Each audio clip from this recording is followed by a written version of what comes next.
Hello and welcome to the You're an Asset podcast. I'm your host, Casey the Dollar. And on this podcast, we find out who is an asset in the financial industry and who's just an ass.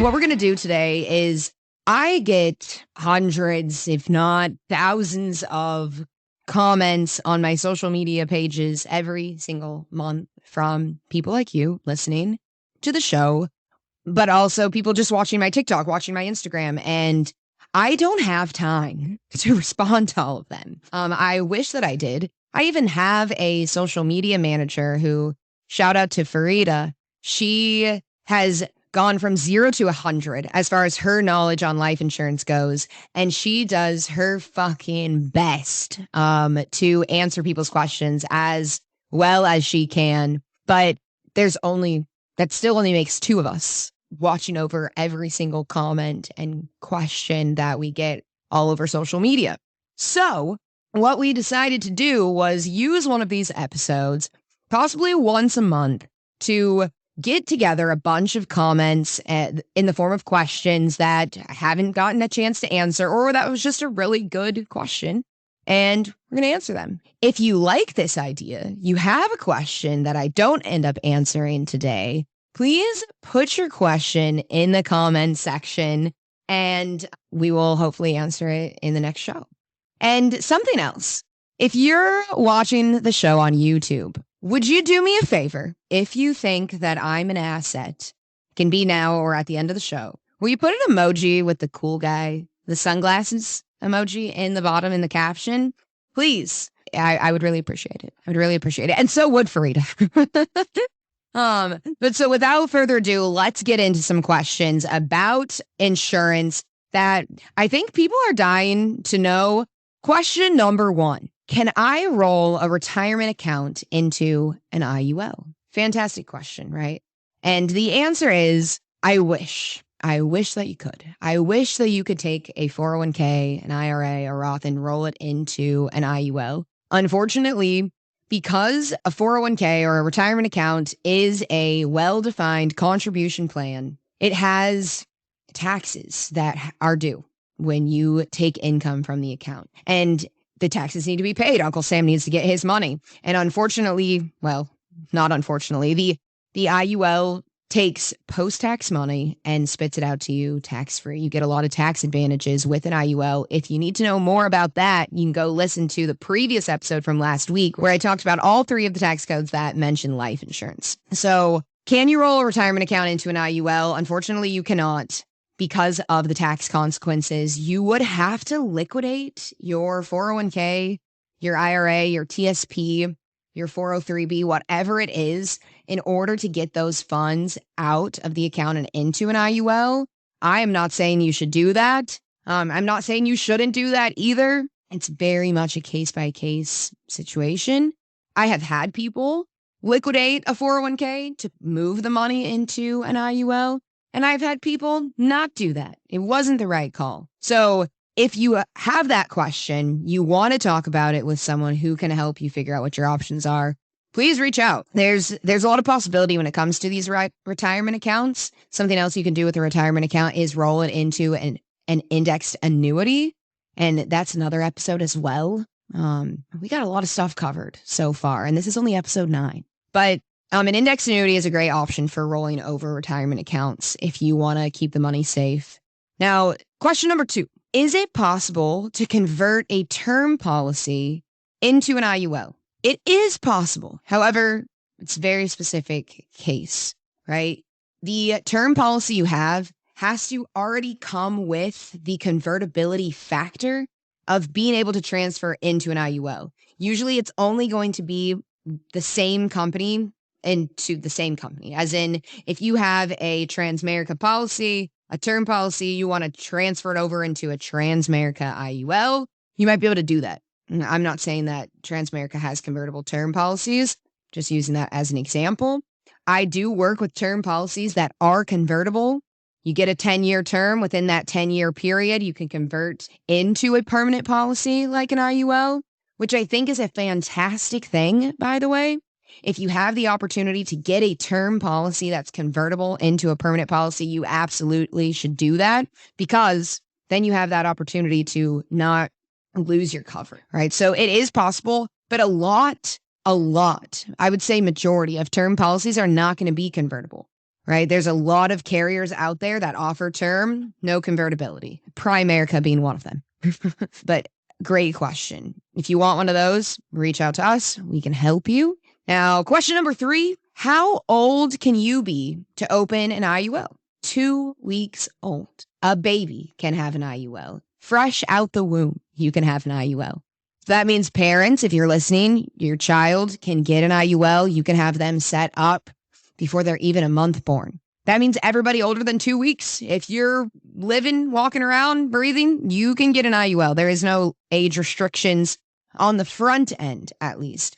But there are going to be limitations on how old you can be to get an IUL, to open an IUL. Some carriers have a cutoff of 75 or 80 years old, right? So that's on the back end. But on the front end, we are good to go. 2 weeks old, we can open an IUL. Question number 4, who sets up an IUL and what qualifications should they possess? Your girl, Casey, sets up IULs. The team of Power 3 Financial sets up IULs, and our qualifications are that we have a life insurance license. I personally have 47 licenses, as in different states. I can do business in 47 out of the 50 states. And you'll have to forgive me, I can't remember what the third state is that I don't have, but it's New York, Iowa, and something else. I need to find that out.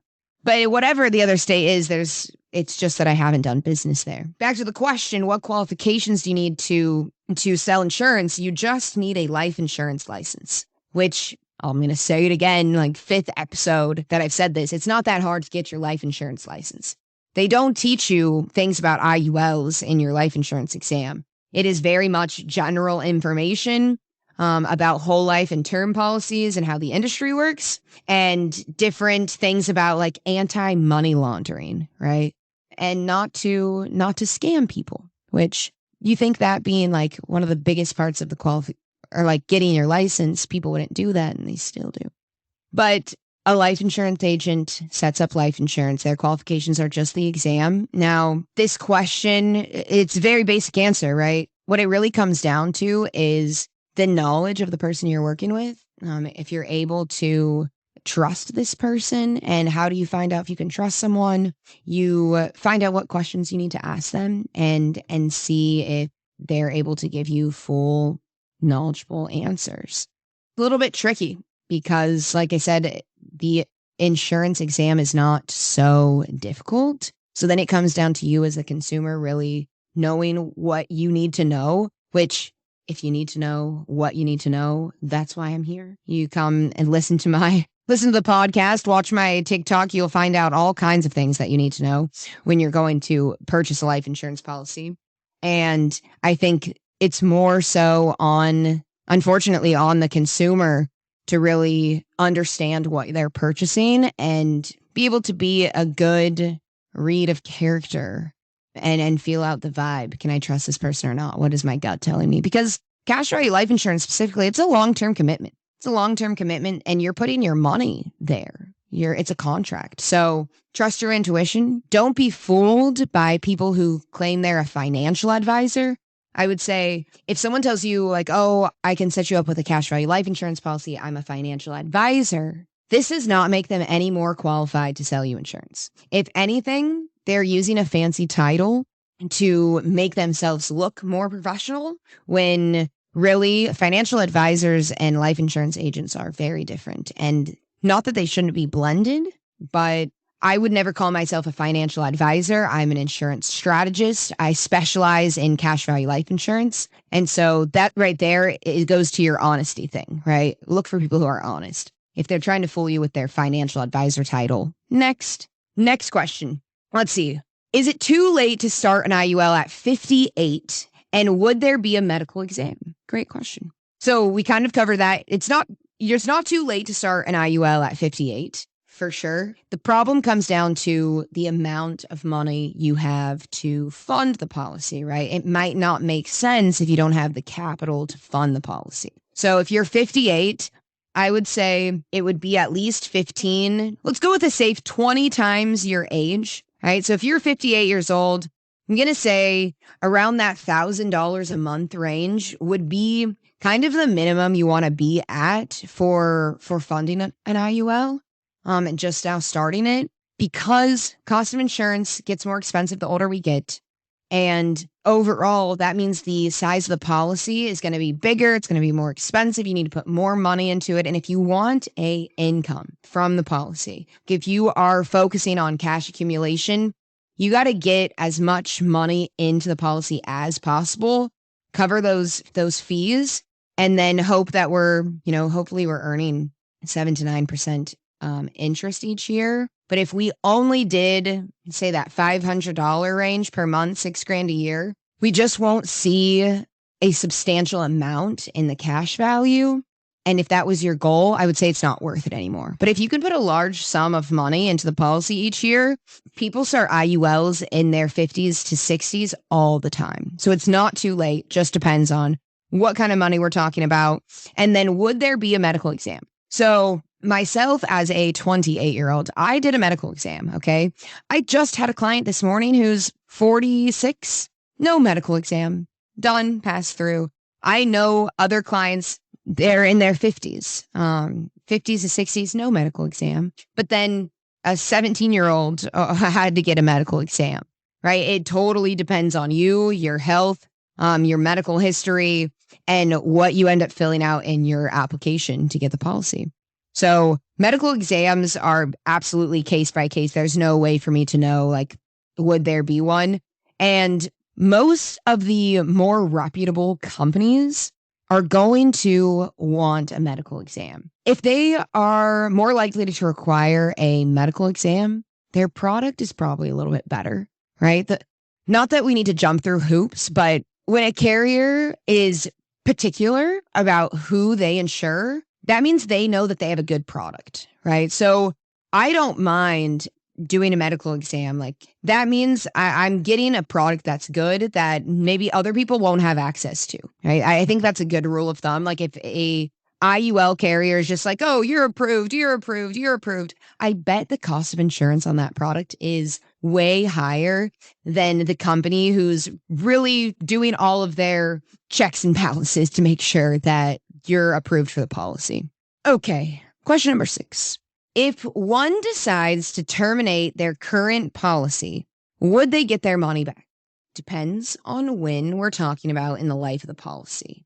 If we're talking about year 1, no, you're not going to get your money back. You might get some money back, but years 1 through 10, there's going to be something called a surrender charge, which is usually a 10% penalty on all of the money you've contributed to your policy and everything you've earned. So if you contributed 30 grand, it's year 8, your cash value has 30 grand in it, they're going to charge you 10% of that cash value. So you're never going to get all of your money back, unfortunately.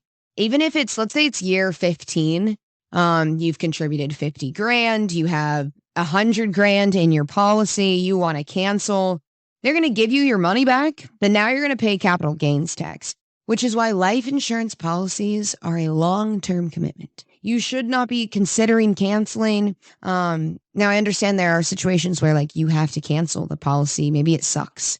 And if the policy sucks and that's why you're canceling, you're definitely not getting your money back, unfortunately. It's not something where you can say, hey, like, I want to cancel.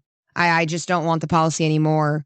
I want to take my money back. It's because, let's say you've had a policy for 7 years. That whole time, you had a death benefit over your head. If something happened to you, the insurance carrier was going to pay you out money, meaning they had to have the capital ready and waiting to be able to pay out your beneficiary. It's not fake money that the insurance carrier is saying, hey, like, we'll give you this death benefit. They have to make sure that they have that money, meaning they have to make sure that it's a good deal for them too.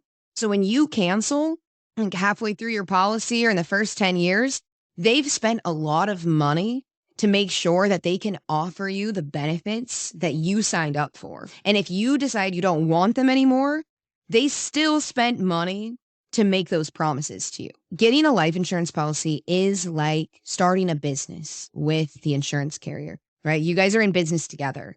They're making promises to you, you're making promises to them. And if one party decides to dip out, the other party would lose. There's no way to refund the coverage that you had over your head. Like that coverage was there.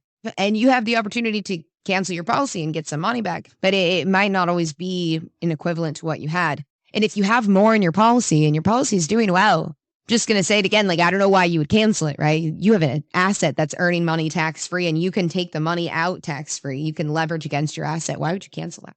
And why would you cancel the death benefit coverage that would potentially go to your beneficiaries, right? And not potentially, it would go to your beneficiaries. I just mean if you use all of the money in your cash value, right, you have these options. Use all the money in your cash value, have the death benefit go to your beneficiary. You have a lot there in this policy to just kind of cancel it and walk away. Okay, question number 7. I love this question. Do you happen to have any advice for temporarily broke bitches that can't afford to max contribute to their policy? So first off, max contribution, right? She's asking if you can't do the max contribution, which if we're talking about $100,000 death benefit, max contribution would be $6,000 a year. If you're a broke bitch and you can't do that right now, what I'm going to say is you don't have to have this huge policy, of course. You can get as small as a $50,000 death benefit. The max contribution on a $50,000 death benefit is going to be somewhere between $2,000 and $3,000 a year. Now, if that's still too much, which I totally understand, she had in parentheses student loans. I hear you, girl. And that's still too much. You're young right now. You're a temporarily young broke bitch. And I would say your best strategy is lock in your insurability right now. Get that preferred plus health rating that locks in the lowest cost of insurance possible. Deal with the underwriting. If you have to do a medical exam, do it now and don't do it later in 4, 5, 6 years when you're in a different place financially, because you could get one of those term policies that I was talking about and start it now. A term policy can be anywhere from, $15 to $30 a month. And when you're ready and you are no longer a broke bitch, you transfer that term policy into an IUL and you didn't have to go through underwriting. You don't have to do a medical. You guaranteed your insurability. You locked it in a while back. And now, even if something happened to you, even if, like, God forbid, you got cancer in the last 4 or 5 years, they still have to give you a permanent insurance policy, which I think is pretty cool. So any of my listeners out there who are like, I can't afford to 10 times my age, which is my recommendation for starting a policy, get a term policy, set up a strategy. And as soon as you're ready, you go, hey, look, I'm ready for an IUL. I have the money now, and I don't have to do any of that medical exam nonsense. Okay, that would be my best advice for you, my friend. Okay, question number 8. Can the institution you invest in default and you lose all of your investment? I only said the word investment twice in this podcast because this question said investment. That is not my words, okay? Life insurance is not an investment. You guys know that. You know I would never say that. But that's what the question said. So can the insurance carrier, right, that you open a policy with default and you lose all of your money is how I would word that question. And the answer is that there are safeguards in place. If an insurance carrier completely goes bankrupt, goes under, another insurance carrier is already set up to swoop up that insurance carrier. They're going to buy all of the policies and they're going to keep all those policies in force. No loss to any of the policy holders. They have a commissioner's bucket, right? There's a pool of money sitting around in each state waiting for a life insurance company to go under, go bankrupt, something like that. And so they have things in place already to make sure that doesn't happen. And if you ever hear about a life insurance company going bankrupt, then if the next story you hear is that another company bought them. Now, I say this like it happens all the time. It doesn't, okay? Insurance carriers actually have been around for hundreds of years. And in the last 20 years, 400 and I believe it's 460 plus. Banks have gone bankrupt and dissolved in the last 20 years. 460 plus banks have completely went under compared to 4 life insurance companies. 4 compared to 400 plus. And we're concerned about the life insurance company going on default, but not the bank. And we keep putting our money in the bank. It's wild to me when I heard this statistic. And you can look it up on Google. Go ahead. Google it. Google it. So the answer to that question is no. No, we're not going to lose all of our money. And the insurance industry wouldn't let this happen, right? People would stop putting their money into insurance if that was happening all the time. Question number 9. How do I know if the universal life policy I have had for 13 years is set up correctly? Well, couple different things here, right? If you've had a policy for 13 years, you do have the option to switch it and transfer it to a new policy if it's not set up correctly. I'll just start with that. But how would you know? You would know because you could look at your contributions, right? If you've contributed $30,000 over the last 30 years, you would have a cash value of at least $30,000 or more dollars, okay, if the policy was set up correctly. If it's not set up correctly, you're going to have a lot less cash value. Let's see. The death benefit option, you want to look for the death benefit option. If it says level death benefit, it's not set up correctly. Now, long term, it might have worked out all right, okay, if you were max funding it. Something else you could look for is something called the target premium. You want to find the target premium on your policy. Let's say you've been paying $3,000 a year into this policy, and your target premium says $3,000. Policy was not set up correctly because, like the name says, target premium, you're only contributing the target, the goal. When you want to overfund the target, that's called max funding your policy. So you can look for the death benefit option. Hopefully it says increasing or return of premium, or you want to look for that target premium number and hope that it's a lot less than what you've been contributing. And then look at your overall cash value growth. If you've put in a certain amount and you don't have that amount, something's wrong, right? But being that this person's had their policy for 13 years, if you want to reach out to Power 3 Financial, give us a statement of your policy, we can help you find out, and we can help you figure out the best option moving forward. Because after 10 years, we start getting into this place where we have the opportunity to transfer the cash value of the policy to, just hit myself in the face if you're watching this video. We have the opportunity to transfer the cash value of that policy you have into a new policy, which could hopefully work out a lot better if that policy was not set up. And now you're in a perfectly structured policy where you also got some education on how the policy was supposed to be set up. Now, question number 10. This person says, what if I have more debt than wealth? Last month, I broke even and I have a bad debt to income ratio. This question kind of goes along the same lines as like, should you invest or should you pay off debt, right? And most financial gurus are going to say you should do both at the same time. You're giving up, vital years of investing. I'm using that investing word. You're going to contribute into your life insurance policy, not invest, right? It comes down to you, like, how much debt are we talking about, right? Because it might be along the same lines as my temporarily broke bitches who need to just get a term policy and wait until they're in a better place. I don't think that max funding an IUL when you have a lot of debt, especially high interest debt, is a good idea. Because life insurance is not an investment, right? It's a product that you're buying. You should be getting it first and foremost because of the death benefit and to protect your family or any potential loss of income due to sickness or injury, right? And then the ability to max fund it and gain interest is like a bonus. So if you have a lot of debt, I would say pay off your debt, get yourself into a better situation. If you want to get a term policy for the right now to have that in your back pocket, great idea.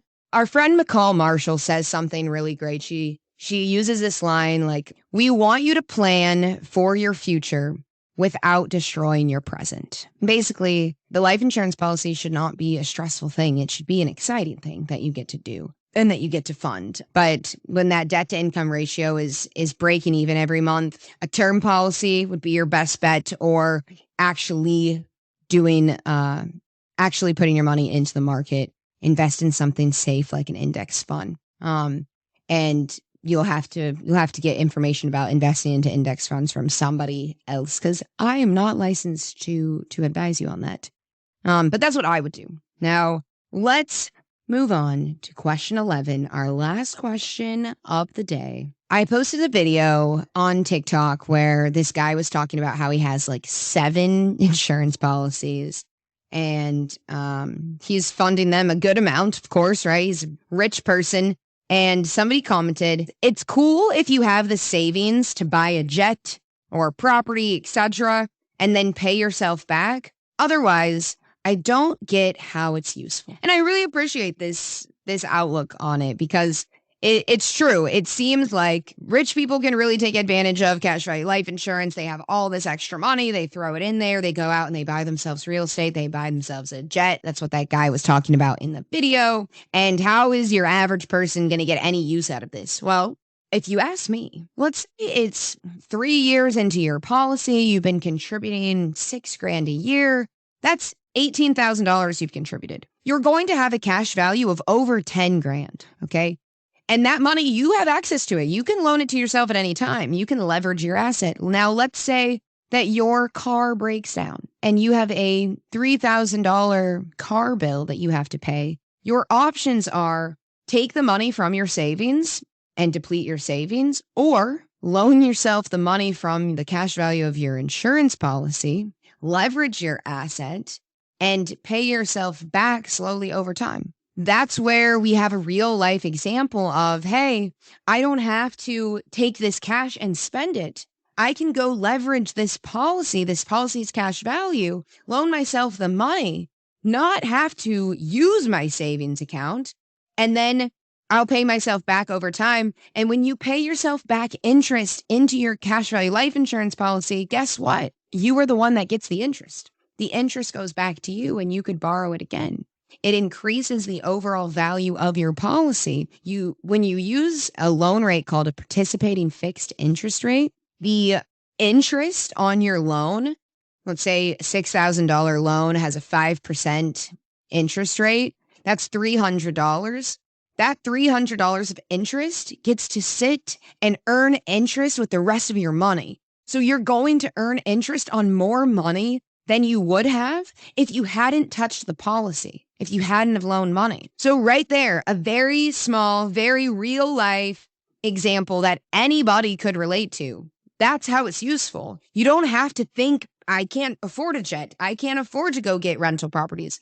Small scale. This can be a small scale. It doesn't even have to be the $3,000 broken down car that I'm talking about. You have a $500 bill. Leverage the cash value. Don't spend your $500 in savings. Pay yourself back, increase the value of your policy, and not have lost out on your cash. That is how this stuff is useful. I mean, and we could go into a million different examples of real life things that happen to people all the time where it's, do I use this $5,000 I have in my emergency fund, or do I wish I had $5,000 in a cash value life insurance policy that I could borrow from myself? I know some people think that sounds silly, but when you learn to take advantage of assets and leverage them, you start to realize, holy shit, our economy, the school system, the education system, it didn't teach us anything. We don't know how money works. We could be leveraging assets and growing our assets all by ourselves. And we don't have to go ask the bank for money. We don't have to put things on credit. I hope that helps. I hope that makes sense as far as why it's useful. And I mean, otherwise, long term, that cash value becomes a tax-free retirement income to you, right? You can take out money for the rest of your life from your cash value because you just keep earning interest on your account's value. And over time, it's several $100,000, even $1 million that you're earning interest on. And you get to live off the interest tax-free. That sounds pretty useful to me, right? If you need to know more about the tax codes that talk about life insurance, it's episode 8. It's the episode before this one. And the rich shouldn't be the only ones that are taking advantage of this stuff, you guys. You don't have to be extremely wealthy to do things that the wealthy do. I have plenty of clients who have really small cash values and they're pulling out $2,000 here or $5,000 there. And they're learning to implement these strategies all on their own in their daily lives. and take advantage of the benefits of life insurance. Okay, my friends, that is all the questions we have for today. I hope that this was helpful. I hope you learned a lot. Comment your questions down below if you have questions that I did not answer today, like I'm sure you do. If you think I'm an asset, put a little sunglasses emoji in the comment section for me, please. And like and subscribe to the podcast, to the You're an Asset podcast. You can find me on social media as Casey the Dollar. And you can find Power 3 Financial at Power 3 Financial on Instagram and TikTok as well. This has been the You're an Asset podcast, where we find out who's an asset and who is just an ass. See you next week. Bye.